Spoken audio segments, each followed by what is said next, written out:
Hello everyone, welcome to the all of you two this video. આજના વિડીયોમાં તમારા બધા જ લોકોનું હાર્દિક સ્વાગત કરું છું. સમટાઈમ જીવનમાં ઘણી બધી વખત એવું બને છે કે આપણે મન લગાવીને કામ કરીએ છીએ, પરંતુ જેવી રીતે એ દિવસે કામ કરીએ હોય એ ઉર્જા આપણે ડેઇલીના માટે ફીલ કરવા માગતા હોય, પરંતુ ક્યાંક ને ક્યાંક આપણે એ ફીલ ના કરી શકતા હોય. એનું મુખ્ય કારણ છે કે તમારું જીવન પ્રત્યે ઓબ્ઝર્વેશન, તમે તમારું સેલ્ફ પ્રત્યે ઓબ્ઝર્વેશન.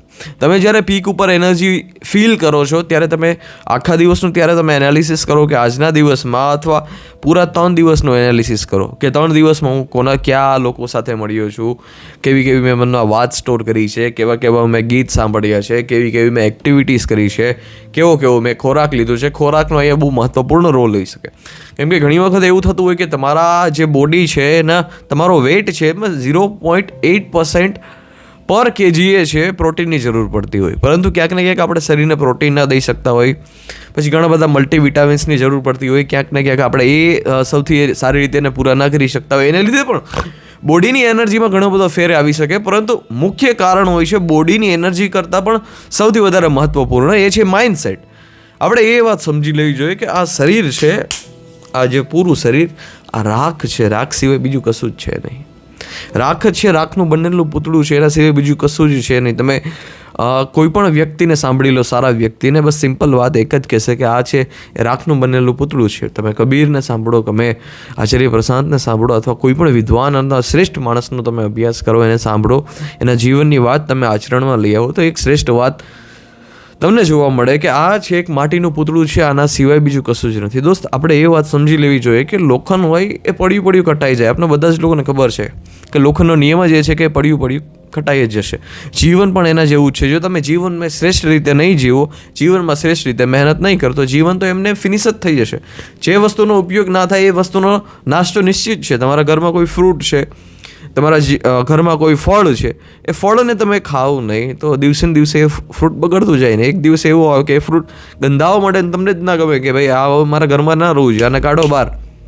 બસ જીવનનું પણ દોસ્ત આવું છે. જો તમે જીવનનો સારી રીતે ઉપયોગ નહીં કરશો તો પછી જીવન એમને વ્યર્થ થતું જશે. સમય છે એ કોઈના માટે રોકાતો નથી રાજા માટે સમય રોકાય છે કે નથી પ્રજા માટે સમય રોકાય છે, નથી અમીર માટે સમય રોકાય છે કે નથી ગરીબ માટે સમય રોકાતો. સમયનો કાંટો છે હંમેશાને માટે ચાલતો જ રહે છે, પરંતુ તમારા જીવનમાં જ્યારે સત્ય એન્ટર થાય છે, તમે તમારા જીવનમાં તમે એક અભિની માફક બની જાઓ છો, ત્યારે સમયનો કાંટો છે થંભી જાય છે. ત્યારે દુનિયાની તમને ખબર પડવા માંડે કે દુનિયાની કોઈ પણ વસ્તુ છે એ તમને સેટિસ્ફાઈ કરી શકશે નહીં. આપણે વાત સમજી લેવી જોઈએ કે આપણે કોઈ પણ એવી વસ્તુ પકડવી જોઈએ કે જે જીવનમાં અલ્ટિમેટ હોય, જે જીવનમાં ઇન્ફિનિટી હોય. હું શું કામે કહું છું? આપણે બધા જ લોકોનો નેચર એવો છે, આપણે બધા જ લોકોને નેચરને સમજવો જોઈએ. આપણે બધા જ લોકોનો નેચર એવો છે કે જે અસીમિત વસ્તુઓ માટે બન્યો છે. તમે કોઈ પણ જીવનમાં વસ્તુ, વ્યક્તિ અથવા પરિસ્થિતિ, આ ત્રણને તમે જીવનમાં એન્ટર થવા દો તો તમને એક્સપેક્ટેશન એ જ હશે કે આ વ્યક્તિ છે જીવનના અંત સુધી છે મારો સાથ દે. કોઈ પણ વસ્તુ લે અથવા કોઈ પણ તમને પદ પામવા ઈચ્છતા હોય, તમને એમ જ હોય કે આ પદ છે એ મને જીવનભર મળે, પરંતુ એ વાત સંભવ નથી. જે વસ્તુ તમારા જીવનમાં એન્ટર થઈને તમને ખુશી દઈ શકે છે એ વસ્તુ એટલી જ ખુશી છે તમને છીનવી શકે છે. બસ સિમ્પલ નિયમ છે. પરંતુ આપણે બધા જ લોકોને ખોટી જે વસ્તુ છે એને આપણે જોવી પડે ને આપણે બધા જ લોકોને પહેલાં ખોટી આશા રાખતા શીખી જવી જોઈએ. તમને ખબર છે કે જે વસ્તુ ઉપરથી, જે વ્યક્તિ ઉપરથી જે વસ્તુ તમને મળી જ નથી શકવાની એની ઉપર આશા શું કામે રાખવી જોઈએ?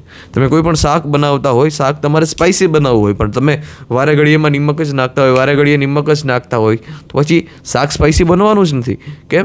કેમ કે એ વસ્તુ સંભવ છે જ નહીં. એ રિએક્શનના કેમિકલ્સને વિરુદ્ધ છે. આ બોડીમાં છે બધી જ વસ્તુ કેમિકલ્સ થાય છે, કેમિકલથી વધારે કાંઈ નથી. તમને ભાવના ઉઠી જાય, તમે ભાવુક થઈ જાઓ, તમને અલ્ટિમેટ એનર્જી ફીલ થઈ શકે, એ બધી જ વસ્તુ એક કેમિકલ જ છે. કેમિકલથી વધારે કશું જ નથી. તમારે અંદર કામ વાસના જનરેટ થઈ છે. શું છે? કેમિકલ છે. એક ઇન્જેક્શન લઈ બસ કામ ફિનિશ, ગેમ ઓવર. તમને કોઈ વ્યક્તિ પ્રત્યે આકર્ષિત નહીં થવું, અલ્ટિમેટ એનર્જી પણ ફીલ કરશો, એમાં કોઈ શંકાને સ્થાન નથી. પરંતુ બસ આવી બધી જ વસ્તુને છે એ સહન કરવું જોશે જીવનમાં. જીવનના અંતરને જો તમારે સમજવું હોય, જીવનમાં તમારે ઊંચાઈ સુધી પહોંચવું હોય, તો સૌથી પહેલાં તમારે એ વસ્તુને ફીલ કરવું જોશે કે તમે જે વસ્તુ મેળવવા ઈચ્છો છો એ વસ્તુ તમને મળી શકે એમ છે નહીં. અને જે વસ્તુ હકીકતમાં તમારે જે પામવી જોઈએ એ વસ્તુ તમને ધર્મ સિવાય ક્યાંય મળી શકે એમ નથી, એ વસ્તુ તમને ઇન્ફિનિટી સિવાય ક્યાંય મળી શકે એમ નથી, અને એ વસ્તુ અલ્ટિમેટ એનર્જી સિવાય તમને મળી શકે એમ નથી. જ્યારે જીવનમાં કોઈ સાચી વસ્તુ એન્ટર થશે કરવા માટે, ત્યારે તમે જીવનમાં અલ્ટિમેટ એનર્જી તમે મહેસૂસ કરશો. અલ્ટિમેટ એનર્જી શું કામ તમારે ઉદાહરણ જોયું છે? હું અવશ્ય તમને ઉદાહરણ આપું. અહીંયા કોઈ કમ્પેરની વાત નથી, કેમ કે બધા જ કોટીના માણસો છે, અલગ અલગ છે, બધા જ વ્યક્તિના સ્તર છે, અલ્ટિમેટ છે, એકથી ઉપર એક, એકથી ઉપર એક, એકથી ઉપર એક ચડિયાતા છે. અહીંયા કોઈ ક્રમબદ્ધની વાત નથી, પરંતુ અહીંયા એક સ્પષ્ટ સત્યની વાત છે.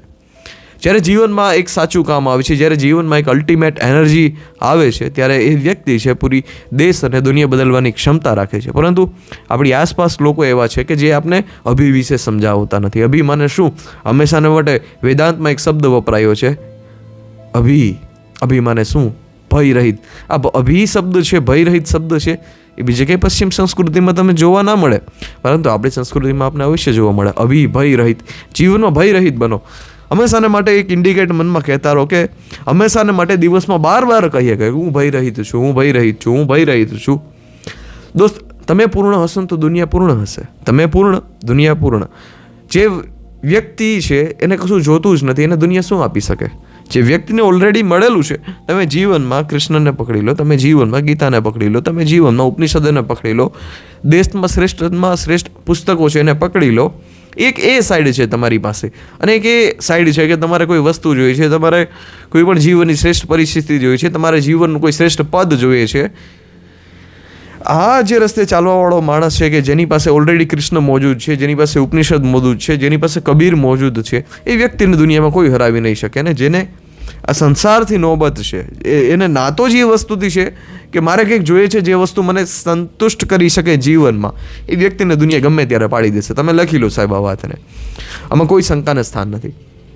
આપણું બધા જ લોકોનું શરીર છે, એ શરીર નાશ થાય એ પહેલાં એ શરીરનો પૂર્ણ ઉપયોગ કરી લેવો છે, એ વધારે યોગ્ય છે. પૂર્ણ ઉપયોગ કઈ રીતે? કે કોઈ વસ્તુ મેળવવા માટે નહીં, પણ કોઈ વસ્તુ દેવા માટે. તમે દુનિયામાં મેળવવા માટે જન્મ્યા જ નથી. તમે કેટલી પણ વસ્તુ મેળવી લો, you never satisfy with your self. આત્માનો સ્વભાવ છે અનંત રહેવાનો છે. આત્માનો સ્વભાવ અનંત રહેવાનો છે, મને આત્મા છે જ અનંત, આત્મા છે જ બ્રહ્મ. તમે કોઈ એવી વસ્તુ એને આપી દો જે સીમિત વસ્તુ છે. સંસારમાં જેટલી વસ્તુ છે બધી જ વસ્તુ સીમિત છે. માને તમે સંસારને જોવો છો કોઈ અસીમિત વસ્તુ મેળવવા માટે, પરંતુ સંસાર છે જ સીમિત. વાતને સમજવી જોઈએ. શિવ શક્તિ છે, હનુમાન જ્ઞાન છે, ગણેશ વિઘ્નહર્તા છે, વિઘ્નહર્તાના દેવતા છે. તમે જીવનમાં શ્રેષ્ઠ કોઈ પણ કાર્ય કરી લો, ગણેશ છે હંમેશાના માટે વિઘ્નને હરવા માટે ઊભી જ જશે. તમે વિચારતા હોય કે ગણપતિ બાપા સ્વયં આવે, નહીં, પરંતુ ક્યાંક જીવનમાં એવી વસ્તુ આવશે કે જે ગણેશની માફક તમારા જીવનમાં આવશે, તમારું કામ પાર કરીને છે નીકળી જશે.